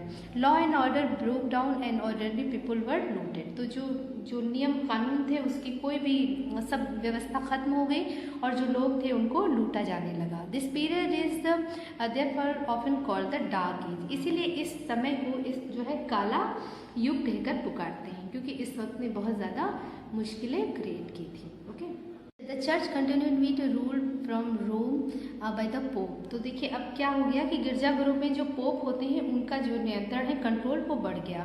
क्या हो गया, Christian monk travelled all over Europe trying to win convert. तो अब जो धर्म परिवर्तन के लिए लोग पूरे यूरोप में भ्रमण करने लगे, कि धर्म परिवर्तन करने के लिए ईसाई जो थे वो सारे यूरोप में इधर मॉन्क होता है वही संत या पादरी, वो इधर पूरे यूरोप में घूमने लगे। They built monasteries which provided accommodation to monk and also become centre of learning where the ancient text and manuscript and art treasure were preserve. तो बहुत सारे जो है उन्होंने क्या किया, पादरियों के विकास हेतु उन्होंने मठ, मोनेस्ट्रीज होता है मठ का निर्माण करवाया। और ये जो मठ थे किस लिए, एजुकेशन के लिए, एजुकेशन का सेंटर बन गए। और इनमें जो पुराने मतलब जो पुराने एंशिएंट टेक्स्ट थे, मैन्युस्क्रिप्ट थी, प्राचीन ग्रंथ थे, और जो पांडुलिपियाँ थीं, कलाकृतियाँ थीं, ट्रेजर वर प्रिजर्व होता है सुरक्षित रखी गई। इन मठों में जो पुराने टेक्स्ट थे, जो मैन्युस्क्रिप्ट्स थी, जो कलाकृतियाँ थीं, जो पांडुलिपियाँ थीं, जो लिखी हुई रिकॉर्ड थे, वो सब यहाँ पर सुरक्षित रखा गया। तो अब कहने का मतलब ये कि in fact learning were now confined to only religious centre and monasteries. तो अब कहने लगे कि अब मात्र धार्मिक केंद्रों और मठों में ही शिक्षा दी जाती थी। अब जो ये सेंटर्स थे, जो मठ बनाए गए थे, इन्हीं में जो है जो धर्म शिक्षा दी जाती थी। Christianity become quite popular during this period. और जो क्रिश्चियन ईसाई धर्म जो है इस टाइम में बहुत पॉपुलर हो गया था। And become main religion in western Europe, और ये यूरोप, पश्चिम यूरोप का मुख्य धर्म बन गया था। ग्रोथ ऑफ फ्यूडलिज्म यानी कि सामंतवाद का उदय। A new type of society and new system of government rose in Western Europe following the breakup of Roman Empire। तो अभी हमने पढ़ा ना कि रोम का तो अंत हो गया था, जो कि एक मुख्य सरदार जो थे जर्मन के, आर्चर के द्वारा उनका अंत किया गया था। तो जब रोम का अंत हो गया तो एक नया सिस्टम, एक नया सोसाइटी जो है सामने आया यूरोप में। फिर एक नए जो है उसकी प्रशासन प्रणाली जो है और एक नए किस्म का समाज जो है समाज सामने आया।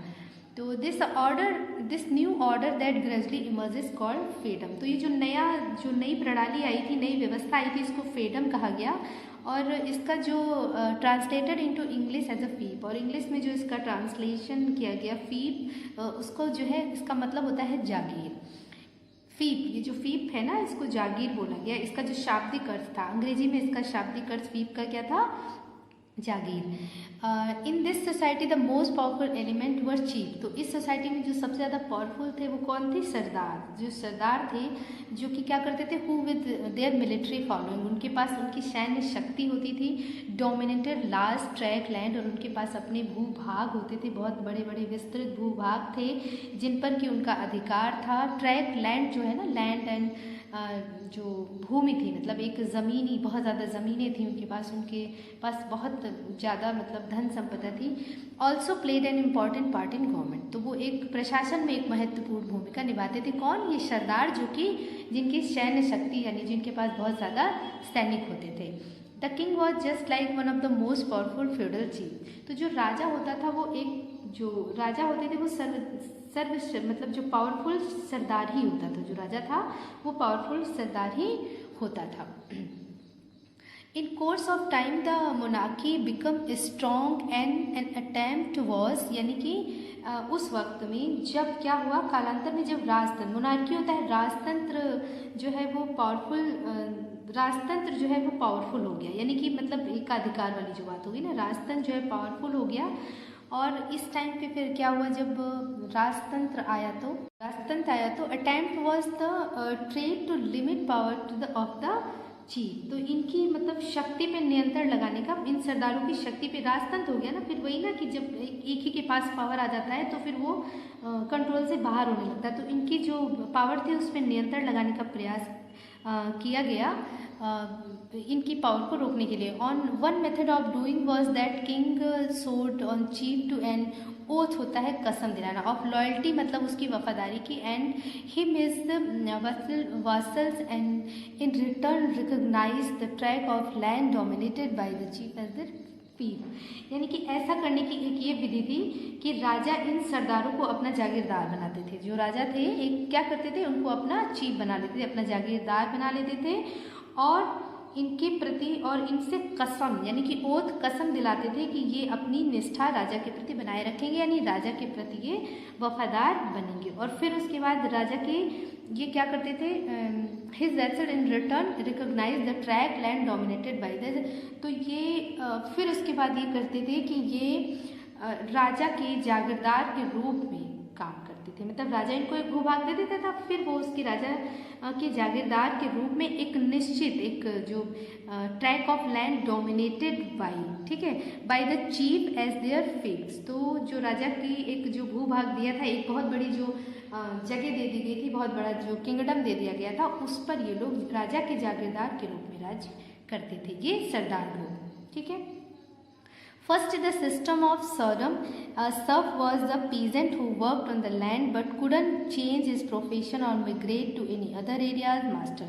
तो देखिए क्या हो गया कि जो इस व्यवस्था में क्या हो गया कि कृषि दास रखे जाते थे। पहला जो ये सिस्टम था क्या था, सर्डम, इसमें जो है कृषि दास रखे जाते थे। अ सर्फ वॉज पीजेंट, ये जो सर्फ होता था, सर्डम जो इस व्यवस्था में वो किसान था। Who worked on the land, but वो ज़मीन पे काम करता था। Could not change his profession and migrate. देखिए मतलब जो कृषि दास थे, कृषि करने के लिए जो दास रखे गए, वो अपने प्रोफेशन को बदल नहीं सकते थे।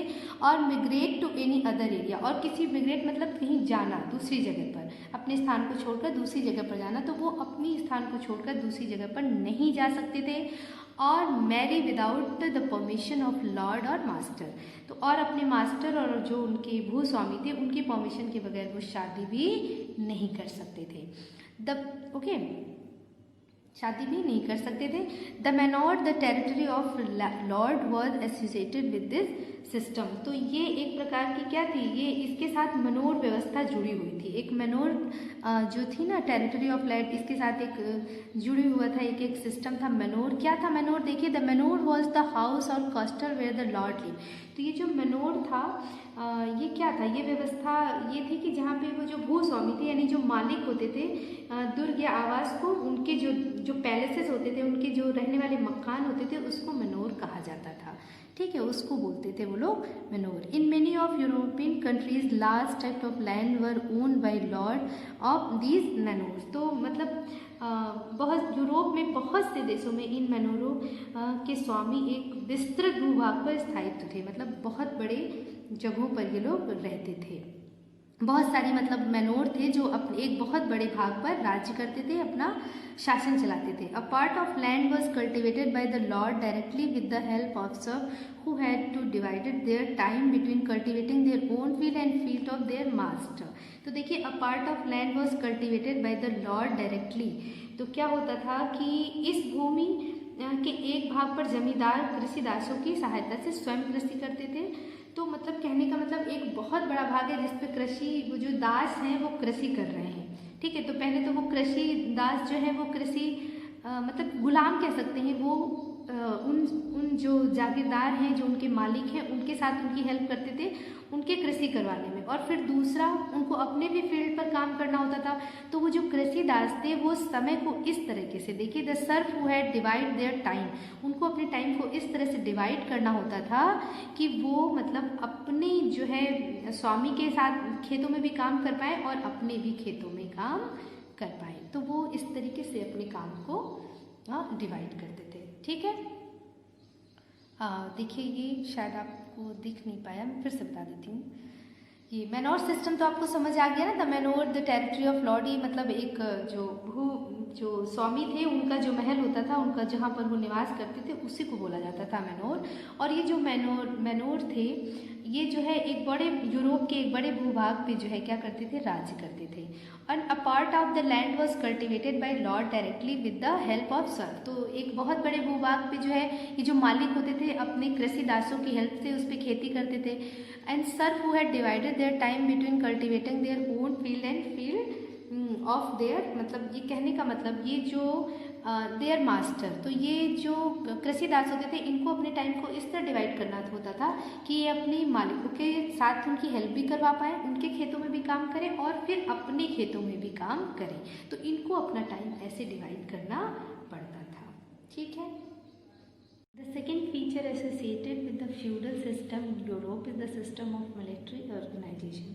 और जो जो दूसरी जो यूरोप में सामंतवादी व्यवस्था के साथ जो दूसरी व्यवस्था थी वो किसकी थी? मिलिट्री ऑर्गेनाइजेशन यानी सैनिक व्यवस्था की थी। The most typical symbol of the feudal system was the armour night on horse back, यानी कि जो मोस्ट इम्पॉर्टेंट सिंबल यानी जो प्रतीक था, बहुत इम्पॉर्टेंट प्रतीक था सामंतवादी सिस्टम का, वो क्या था कि घोड़े पर जो है बिल्कुल अस्त्र शस्त्र लेकर बैठा हुआ, जो उस पर सवार होने वाला बैठा हुआ जो उस पर सवार होता था, जो उस पर बैठता था, वो मतलब एक बहुत अच्छा प्रतीक था किसका कि हाँ ये फ्यूडलिज्म है या ये सामंतवादी व्यवस्था है, जो सैनिक व्यवस्था का प्रतीक था।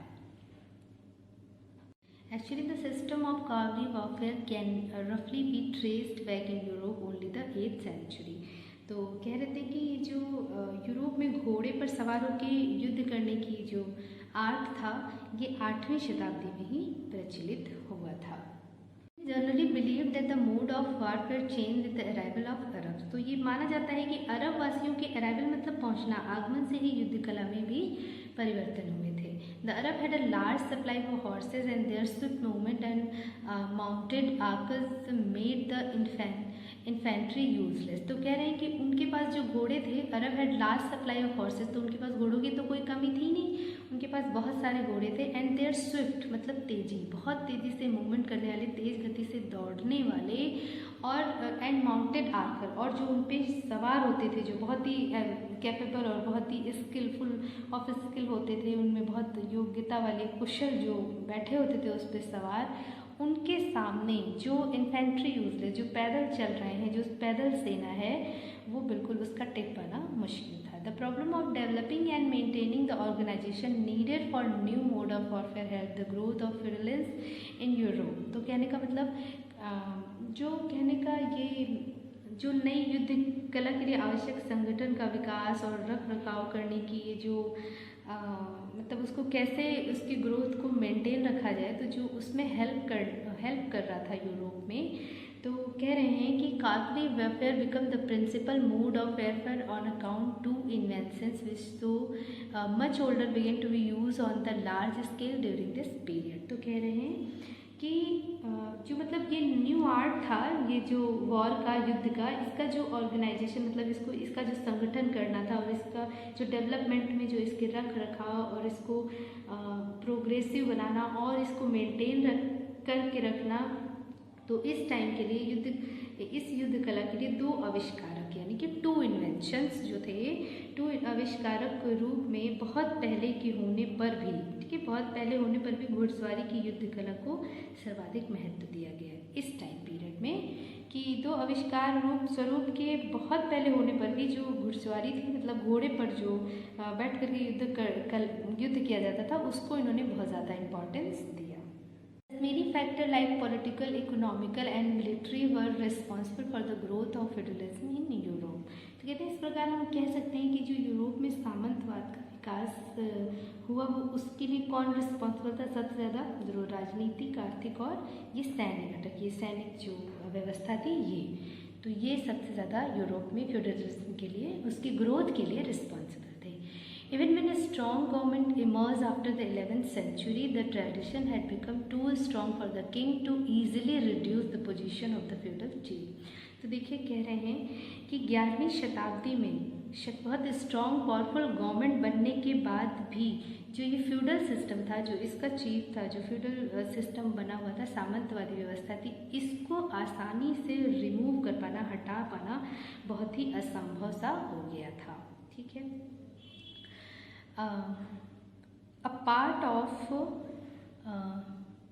Apart from the system of feudalism, the pattern of life in Europe during what is called the medieval period was also shaped by a Christian church।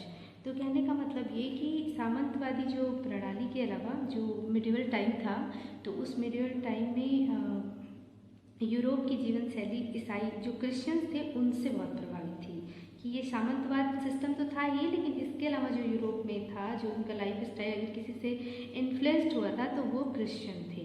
ठीक है, ये कहना मतलब ये कि क्रिश्चियन से वो लोग बहुत ज़्यादा प्रभावित उस टाइम में हुए थे। The Byzantine Empire. While the Roman Empire was in state decline in the west, Byzantine Empire और the यानी कि Byzantine Empire साम्राज्य के बारे में हम लोग बात कर रहे हैं कि जब रोम साम्राज्य का अंत हो गया, डिक्लाइन हो गया, क्षय हो गया, खत्म हो गया, तब भी Byzantine एम्पायर एक Byzantine एम्पायर या फिर उसको क्या कह सकते हैं, पूर्वी रोमन एम्पायर सर्वाइव, तो उत्तर जीवित, यानी कि या तो फिर Byzantine एम्पायर कहें या फिर पूर्वी रोम साम्राज्य है उत्तर जीवित, मतलब वो तब भी सर्वाइव करता रहा।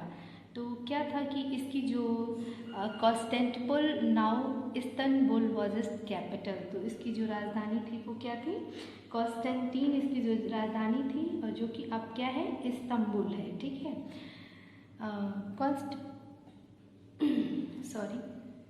Constantinople was founded by the great Roman Emperor Constantine तो in 4th century AD, चौथी शताब्दी में जो ये कॉन्स्टेंटिनोपल की स्थापना की थी वो किसने की थी, रोमन एम्परर, ये रोम के बहुत महान शासक थे, कॉन्स्टेंटाइन ने इसकी जो स्थापना की थी। ठीक है, उसने ही name Byzantine and Asian Greek colony Constantinople, तो उसने जो है इसका बेजेंटाइन का एक प्राचीन मतलब एक नेम क्या, प्राचीन ग्रीक उपनिवेश कॉन्स्टेंटिनोपल नाम दिया उसने, इसको बेजेंटाइन को एक कॉन्स्टेंटिनोपल नाम दिया। Byzantine is also an alternative name for the Byzantine empire. तो देखिए Byzantium is also an alternative name the Byzantine Empire, और उसने फिर एक वैकल्पिक नाम भी बेजेंटाइन साम्राज्य को दिया, वो क्या था, बाइजेंटियम उसने बेजेंटाइन साम्राज्य को एक वैकल्पिक नाम दिया। ठीक है, it was safe from barbarian invasion and was shooted at the crossroad of Europe, Asia, here Roman civilization mingled the Greek and Asian civilization। तो देखिए वो क्या करें कि ये जो साम्राज्य था ये बर्बर जातियों के आक्रमण से सेफ था, जैसा कि रोम पे आक्रमण किया था उन लोगों ने और उसको ख़त्म कर दिया था, तो उस तरीके से ये जो है सुरक्षित था उससे, यहाँ पे कोई आक्रमण वगैरह नहीं था। और यूरोप और एशिया से जाने वाली सड़कों के निकट स्थित यहाँ जो रोम सिविलाइजेशन था वो मिंगल्ड होता है, मिल जाना किसके साथ, with Greek and Asia civilisation, तो वो एशियाई सभ्यताओं के साथ और यूनानी सभ्यताओं के साथ घुल मिल गई थी। कौन, रोम सभ्यता, रोम की सभ्यता, मतलब होता है धर्म युद्ध। In the 11th century the Byzantine empire was attacked by Seljuk Turk. 11वीं शताब्दी में बेजेंटाइन एम्पायर पे किसने अटैक किया, सेल्जुक तुर्क ने। ठीक है, सेल्जुक तुर्कों ने आक्रमण कर दिया एंड दे कॉन्कर्ड मतलब जीत लिया। मोस्ट ऑफ रेन होता है क्षेत्र except Asia Minor and Greek, तो एशिया माइनर और ग्रीक यूनान के कुछ छोड़कर उन लोगों ने सारे ही क्षेत्रों पर अपना कब्जा कर लिया। It was the time that Christian Pilgrim from Europe were tortured by the harsh and cruel Seljuk, तो ये वो वक्त था जब जो क्रिश्चियन जो यात्री थे जो कि मतलब जो ईसाई थे जो कि यात्रा पर निकले थे, वो सेल्जुक द्वारा बहुत ही उनके साथ बुरा व्यवहार किया गया, बहुत ही उनको टॉर्चर किया गया उन ईसाइयों को। Since the Byzantine empire was not strong enough to combat the Seljuk, तो अब बेजेंटाइन एम्पायर इतना ज़्यादा इनफ नहीं था उसके पास पावर कि वो सेल्जुक को मतलब उनका फेस कर पाए, उनका सामना कर पाए या उनको मतलब उनसे लड़ पाए, उनसे मुकाबला कर पाए। तो क्या किया उसने, it turn to western European prince for help, तो उसने क्या किया, जो वेस्टर्न पश्चिमी यूरोपीय थे, यूरोप के देशों के जो राजा थे उनसे क्या किया, उन्होंने हेल्प मांगी, पश्चिम देश के जो राजा थे उनसे उसने हेल्प मांगी। द बेजेंटाइन एम्परर, तो बेजेंटाइन के एक एम्परर जो थे Alexius suit help from the pope urban II इन 1095, तो जो एलेक्सियस थे बेजेंटाइन एम्परर के बेजेंटाइन शासक थे एलेक्सियस, उन्होंने हेल्प मांगी पोप अर्बन II से 1094 में। ठीक है, उन्होंने मदद मांगी कि मेरी मदद करिए और मुझे सेल्जुक के आक्रमणों से बचाइए।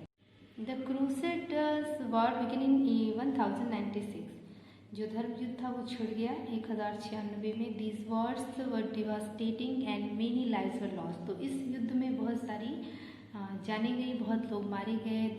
There was however the positive aspect, तो तो इसके बावजूद भी इसके कुछ सकारात्मक पहलू भी थे। It increase the interaction between European and eastern nation. तो इसने क्या किया, जो इसके सकारात्मक पहलू थे वो ये थे कि इसने यूरोप और पूर्व के राष्ट्रों के बीच जो संपर्क प्रणाली, मतलब उनके बीच में जो है संपर्क बढ़ाने में हेल्प करी, दोनों के बीच में। Trade expanded and it brought a lot of wealth to Italian and other European trading.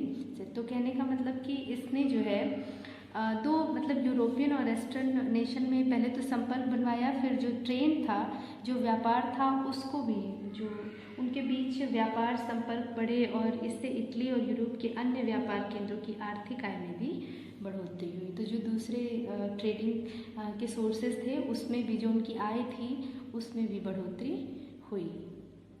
Okay, in fact merchant and other wealthy sections finance the crusade. हालांकि जो बड़े बड़े धनी व्यापारी थे और समाज के धनी वर्गों ने इस युद्ध में खुलकर जो है फिनेंस मतलब आर्थिक सहायता दी, बहुत मदद की। The Mongol were closely related tribes who lived in Central Asia. They united under Genghis Khan और Genghis Khan a tribal chief। तो कह रहे कि जो मंगोल थे वो जो एशिया में रहने वाली जनजाति थी, संगठित मतलब जनजातियाँ थी एशिया में रहने वाली, इस जनजाति का जो सरदार था, चीफ था, वो चंगेज़ खान था। एंड चंगेज़ खान था। In the early 13th century the Mongol under Changez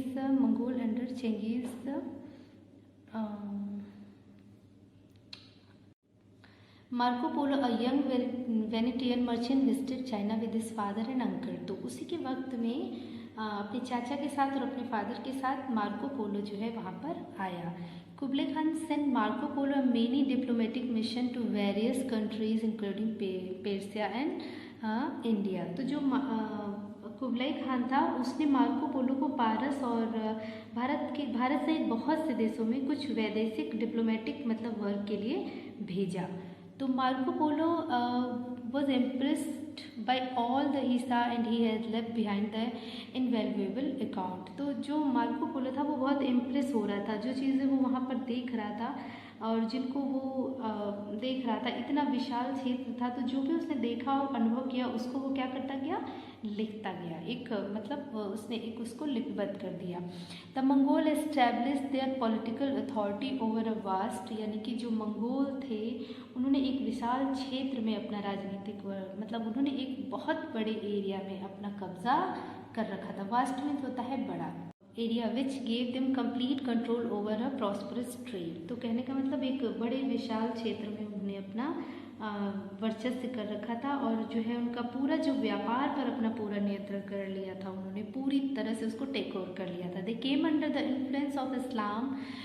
तो वो जो है इस्लाम से बहुत इम्प्रेस थे, जो मतलब उनको जो है बहुत वो प्रभावित थे वो इस्लाम से। And in due course converted into his religion. तो इसके बाद उन्होंने क्या किया, उन्होंने इस्लाम को ही अडॉप्ट कर लिया और they converted many Central Asian tribes in Islam and also some tribes living in China. तो उन्होंने क्या किया कि उन्होंने मध्य एशिया को बहुत सी जनजातियों को और चीन की कुछ जनजातियों को भी इस्लाम धर्मांतरण उनका भी मतलब धर्म परिवर्तन किया और उनको भी इस्लाम लेने के लिए फोर्स किया। Although India was not directly attacked by the Mongols. हालांकि जो मंगोल्स का आक्रमण था वो भारत पर सीधा आक्रमण नहीं था। It felt the impact of their conquest in the central Asia. फिर भी जो है उनकी जो विजयों का प्रभाव था वो मध्य एशिया पर भी अनुभव किया गया। तो वेस्ट एशिया एंड यूरोप मतलब उनकी जो जीत का प्रभाव था वो इन क्षेत्रों पर भी किया गया। This was because of Indian trade contact with these region. क्योंकि ये ऐसा इसलिए हुआ कि इन क्षेत्रों के साथ भारत के व्यापार संबंध थे, मतलब भारत के साथ व्यापार संबंध थे, इसलिए ऐसा हुआ। In the beginning the trade with Europe was through Arab merchant who carried Indian wares through the Persian Gulf और Constantinople and onward to Italian and other European cities. तो ऐसा क्या होता था उस वक्त कि अरब में यूरोप के साथ जो व्यापार अरब के व्यापारियों के माध्यम से हुआ। अरब के ये व्यापारी भारतीय माल को फारस की खाड़ी से होते हुए कॉन्स्टेंटिनोपल और इसके आगे इटली और यूरोप के अन्य नगरों में ले जाते थे। Constantinople on war to Italian and other European city, मतलब इटालियन और दूसरे इटली और यूरोप के और इटालियन यानी ये Italy and other European city और यूरोप के दूसरे शहरों में नगरों में ले जाते थे। In the East Indian trader travel to South East Asia countries of Annam, Laos, Kampuchea, Java, Sumatra and Malaya were the compete with Chinese and Arab traders. तो देखिए क्या कह रहे हैं वो कि पूर्व में भारत के व्यापारी जो है, भारत के जो व्यापारी थे वो अन्नाम, लाओस, कंपोचिया, जावा, सुमात्रा और मलावा जैसे दक्षिण पूर्वी एशियाई देशों की यात्रा करते थे और यहाँ उनकी प्रतिस्पर्धा यानी कि जो प्रतिस्पर्धा कॉम्पिटिशन था वो चीन एंड अरब के व्यापारियों के साथ होता था। ठीक है, जो कम्पीटेड होता था वो किसके साथ? चाइनीज़ और अरब व्यापारियों के साथ होता था। East and South East Asia यानी कि पूर्व और दक्षिण पूर्व Asia.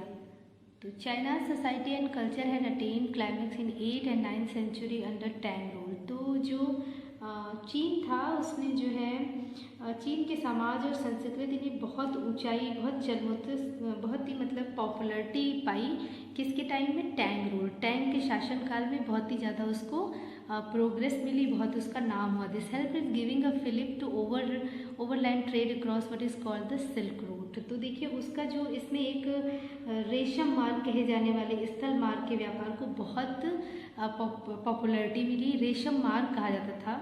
Not only silk but केवल रेशम मतलब केवल रेशम ही नहीं बट फाइन क्वालिटी पर क्लेम यानी कि उच्च गुणवत्ता की चीनी मिट्टी एंड वर्क इन जेट, कीमती पत्थर, जड़ी हुई semi precious stone were exported to West Asia, मतलब जड़ी हुई कलाकृतियाँ एवं आभूषण पश्चिम एशिया, यूरोप और भारत को निर्यात किए जाते थे।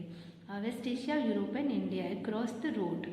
Foreign traders were welcome in China. तो जो वहाँ की मतलब जब उनको निर्यात किया जाता था तो चीन में विदेशी व्यापारियों को विशेष सम्मान दिया जाता था। Many of them Arab, Persian and इनमें से जो अरब, फारस और भारत के बहुत से व्यापारी समुद्री मार्ग से कि many of them Arab, Persian and Indian came to South China cross the sea and settle down in Canton. तो इनमें से मतलब बहुत सारे भारत के बहुत सारे व्यापारी समुद्र मार्ग से दक्षिण चीन में आए तथा कैंटोन में स्थायी रूप से बस गए थे। Okay, the Tang empire decline in the middle of the 9th century and was replaced by the Sung dynasty in the 10th century. तो ये टैंग जो ट्यांग साम्राज्य जो है 9वीं शताब्दी के मध्य भाग में उसका पतन हो गया। डिक्लाइन होता है नष्ट हो जाना, और 10वीं शताब्दी में सुंग नामक एक अन्य राजवंश का यहाँ पर साम्राज्य स्थापित हुआ। सुंग SUNG लिखा है ना, डायनेस्टी, उसके साम्राज्य की स्थापना हुई। इट इज़ ग्रोइंग, तो इसका क्या है देखिए, it is growing weakness gave opportunity to Mongol to conquer China in 13th century.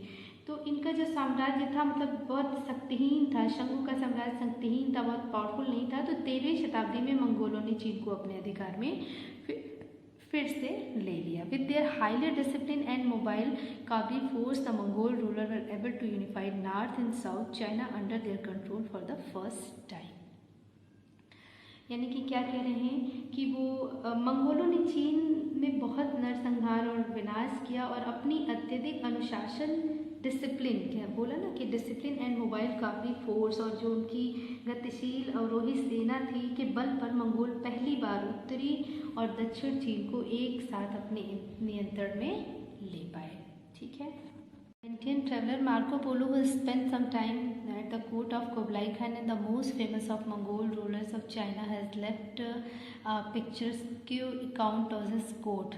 तो देखिए कह रहे हैं कि जो वेनिस का यात्री था मार्को पोलो, उसने कुछ टाइम जो है कुबलाई खान के दरबार में जो है बिताया, और उसने कुबलाई खान के दरबार का जीता जागता एक चित्र, जो पिक्चर था, उसने अपने लेख में लिखा। मतलब जो उसने देखा, जो उसे अच्छा लगा वो उसने लिखा। Marco Polo return to Italy by sea. फिर मार्को पोलो जो है लौटा, मतलब मालाबार के तट से भारत के Marco Polo return to Italy by sea, समुद्र की यात्रा से वो रिटर्न हुआ। विजिटिंग मालाबार इन इंडिया, मतलब कि भारत की जो मालाबार तट है उसको जो है वो विजिट उस रास्ते से होता हुआ, उस तट से होता हुआ समुद्री तट से वो इटली लौट आया। ठीक है, मार्को पोलो लौट आया। The countries of South East Asia had to meet the expansionist earth of some of the, तो देखिए countries of South East Asia had to meet the expansionist earth of some of the Chinese ruler.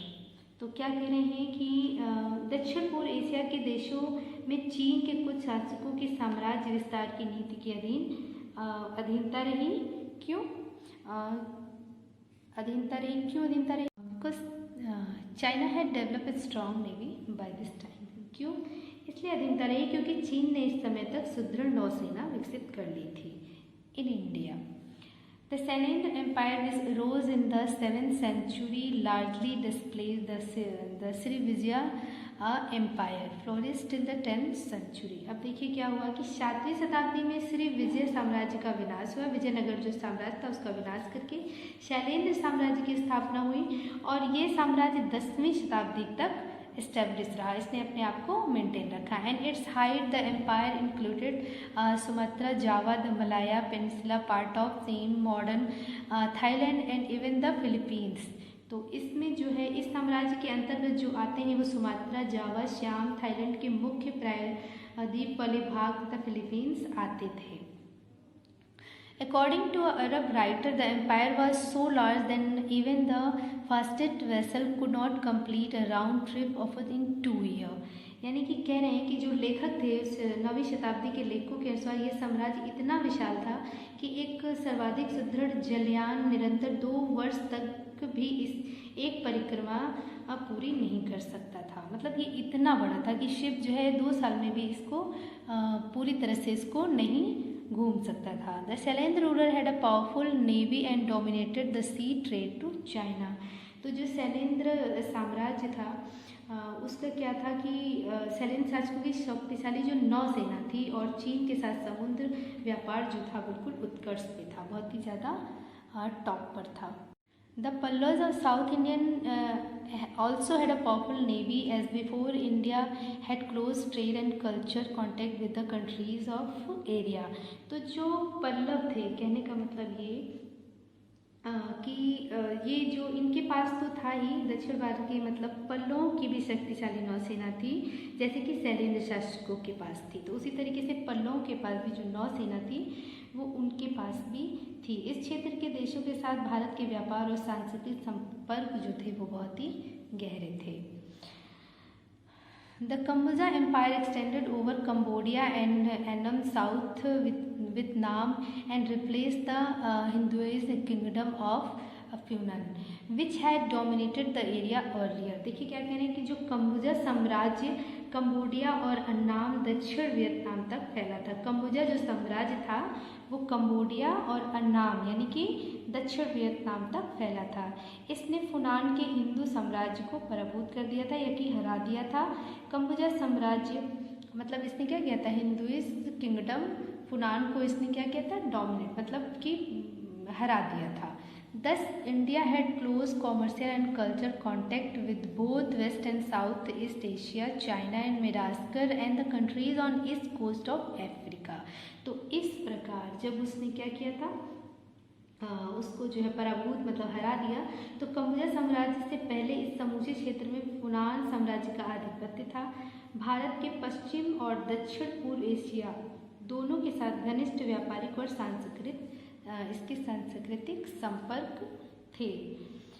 इसके अतिरिक्त the various kingdom in South East Asia acted as a kind of bridge of commercial and cultural contact. मतलब इसके अतिरिक्त जो इनके बहुत गहरे संबंध थे ना, इसके अतिरिक्त चीन और मेडागास्कर और अफ्रीका के पूर्वी समुद्र तट स्थित देशों के साथ भी भारत के गहरे संबंध थे।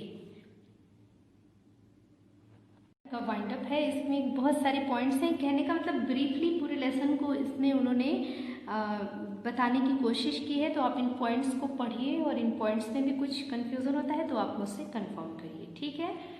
तो आप इसको पढ़िए और उसके बाद हम लोग इसके एक्सरसाइज की बात करेंगे और फिर उसके बाद नेक्स्ट चैप्टर पे आएंगे। Till then goodbye, take care. देखिए फिर से एक इम्पॉर्टेंट बॉक्स है। The Arabian night book of 1001 stories was compiled under the patrons of Khalifa Harun al-Rashid, Sindbad and sailor Ali Baba and the 40 thieves and Aladdin's magic lamps are the famous stories।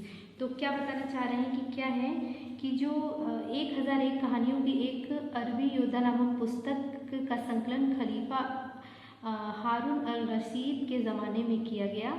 Sinbad, नाविक, अली बाबा और 40 चोर, Aladdin का चिराग प्रसिद्ध इसकी कहानियाँ हैं। ठीक है। Development of literature. The Muslim scholar of Arabia and Persia made a considerable contribution to literature. तो यानी जो मुस्लिम कहने का मतलब अरब और फारस के जो मुसलमान विद्वानों ने साहित्य के क्षेत्र में अपना बहुत बड़ा कंट्रीब्यूशन दिया, बहुत बड़ा योगदान दिया। The Quran, the holy book of Muslim, is itself considered to be a masterpiece of literature on the account of its purity and language and beauty of style. तो कहने का मतलब जो इस्लाम धर्म के ग्रंथ कुरान की भाषा की शुद्धता और उसकी जो ब्यूटी है, सौंदर्य है, उसका जो साहित्य का, उसको भी साहित्य का एक उत्कृष्ट, एक इम्पॉर्टेंट, बहुत इम्पॉर्टेंट है वो अपनी ब्यूटीफुल लैंग्वेज के लिए, अपनी ब्यूटीफुल स्टाइल के लिए, अपनी प्योरिटी के लिए, अपनी लैंग्वेज के लिए। The great Muslim University of Basra, Baghdad and Cordova in Spain were famous center of learning in the world during the Middle Age। तो मध्यकाल में जो कस्रा, बगदाद, स्पेन के कार्डोवा मुस्लिम विश्वविद्यालय बहुत प्रसिद्ध शिक्षा के केंद्र माने जाते थे उस टाइम में, मिडिवल पीरियड में। मतलब शिक्षा के केंद्र, सीखने के केंद्र। The great Omar Khayyam, famous poet, wrote his poem during this period. The Arabian night, a famous collection of story, was also written at this time. तो कहने का मतलब जो फेमस पोएट थे खयाम, उनकी जो कविताएं हैं इस अवधि में ही लिखी गई, और इस अवधि में अरेबियन नाइट्स, अरब की रात नामक एक कथा संग्रह भी लिखा गया था। In mathematics and the Muslim borrowed both from India and Greece. They learned the use of the 0 and 9 numerals now called Arab numerals। तो कह रहे हैं कि देखिए कि गणित के क्षेत्र में मुसलमान ने भारत और यूनान दोनों से ज्ञान प्राप्त किया। उन्होंने भारत से 0 और 9 के अंकों का प्रयोग करना सीखा। Numeral from India, from the Greek they learn trigonometry and geometry. यानी कि उन्होंने बताया कि गणित के क्षेत्र में, तो मतलब बताया ना कि मुसलमानों ने जो है भारत और यूनान से दोनों ग्रह प्राप्त किया। उन्होंने भारत से 0 और 9 अंकों का प्रयोग करना सीखा। इन्हें अब अरबी संख्याक भी कहा जाता था। यूनानियों ने, जैसे कि अभी हमने पढ़ा कि जो यूनानी थे from Greek they learn trigonometry, उन्होंने क्या सीखा? त्रिकोणमिति और रेखागणित की शिक्षा प्राप्त की। And algebra was invented by the Arab scholar called Aljabr wal Muqabala. तो कहने का मतलब ये है कि जो बीज गणित का आविष्कार अलजेबर वॉल मुकाबले नामक अरबी विद्वान ने किया। उन्होंने they also develop astronomy and road several book on the subject. और उन्होंने खगोल शास्त्र को भी विकसित किया और बहुत सारी पुस्तकें लिखी। The Arab made a notable contribution to the knowledge of geometry. तो जो अरब वासियों ने भूगोल की जानकारी में उल्लेखनीय योगदान दिया। The Chinese were the first to learn to use modern compass which enabled them to find correct position and direction while sailing on high seas. तो देखिए क्या बता रहे हैं कि चीन वासी पहले व्यक्ति थे जिन्होंने दिक्सूचक यंत्र का प्रयोग किया। यानी कि जो आपका कंपास होता है, जो प्रकार होता है आपका, सीखा गहन विस्तार वाले समुद्र पर यात्रा करते समय यह उन्हें स्थिति और दिशा का सही जानकारी प्रदान करता था। ठीक है। The knowledge of geography was mostly developed by the Arab traveller who came to India, China, Africa and Europe and collected a good deal of geographical information. तो देखिए क्या कह रहे हैं, भारत, चीन, अफ्रीका और यूरोप की यात्रा करने वाले अरब नागरिकों ने भूगोल की जानकारी विकसित की और भौगोलिक तथ्यों का विपुल मात्रा में संग्रह किया। ठीक है। क्या बताया कि अरब जो यात्री थे, अरब नागरिकों ने भूगोल की जानकारी विकसित की और भौगोलिक तथ्यों का मतलब खूब सारा कलेक्शन भी उन्होंने किया। ठीक है। तो ये है आपके फर्स्ट चैप्टर का फुल एक्सप्लेनेशन जो कि आपको पढ़ना है, और जो समझ में ना आए वो पूछने हैं। जो इम्पोर्टेंट बॉक्स हैं उनको बहुत अच्छे से लर्न करना है, और इसमें जो एक वाइंड अप है आपका, उसको भी आपको बहुत अच्छे से पढ़ना है, क्योंकि जो वाइंड अप है वो बहुत ही इम्पोर्टेंट पार्ट है।